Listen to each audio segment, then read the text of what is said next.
It started out as any other night out. Kat Jones joined some people she knew at a bar. He bought me a drink, and I noticed, 20 minutes later, about 20 minutes later, after a few songs, that I just really didn't start feeling, I was feeling really sick. And then after like a while, I just was out like a light, and I don't remember, anything until I woke up the next day. That was May of 2009. Since then, flashbacks have started filling in some of the blanks. I don't like mud anymore because, like, on my way home well, not on my way home, but when he was taking me home, I asked to go to the bathroom and he wouldn't let me go to a public place. He made me go on the side of the interstate, like, on this big muddy pile. And so I just woke up, I was just really dizzy, I didn't have any clothes on, and I had to, like go through mail to figure out where I was at. And once I figured out where I was at, I got my clothes and got out of there.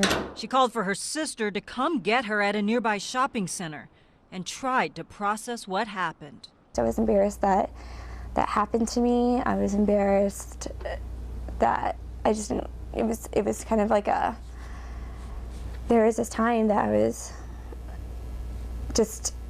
Kat joins a staggering statistic in Nebraska.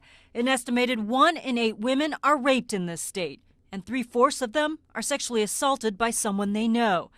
Add to that, more than half of the women never report it. One of the biggest reasons someone doesn't come forward is no one's going to believe me.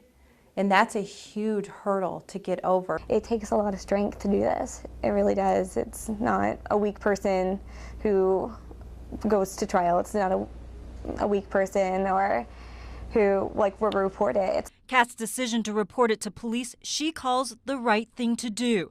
And she keeps the bracelet from the hospital that day as a reminder. For me, it's a symbol of strength. It was like a choice whether or not to go to the hospital or not, and I did. She would need that strength to go through the trial as her actions and behavior went under the microscope. Your life is kind of ripped open for anybody to see, and it can get it's kind of scary.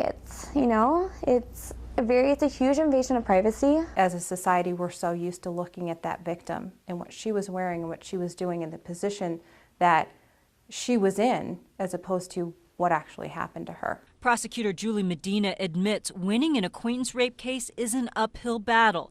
Only about 1/3 of accused rapists get convicted. There's such a misconception, even in 2011, about what this crime is about. And make no mistake, this is a crime of power.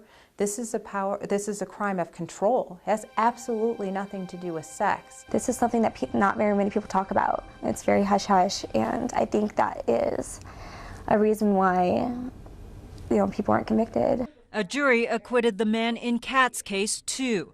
The whole experience has left its mark. She's lost 30 pounds, changed her hair color, and sticks close to home. I went out for my birthday about a month ago and saw people I used to work with who had no idea who I was. And I don't know, it made me pretty sad because, it's hard for me to talk about this with, absolutely, everyone, and they don't know what happened, and they don't know what made the change. But she's scarred, scared at times, but also incredibly strong, determined to stand up as a rape survivor and encourage other women to step forward. It's a crime just like murder or robbery. It's a crime. You don't hide those crimes from people because you feel like you did something wrong. You did nothing wrong. Nothing. Tell someone. She hopes her story will protect other women and stop the shame. For her to have the strength and the courage to stand up and talk to people, I think it will make a huge difference in people's lives. I think it's the bravest thing I've ever done, and it could be the bravest thing that someone else has ever done before too.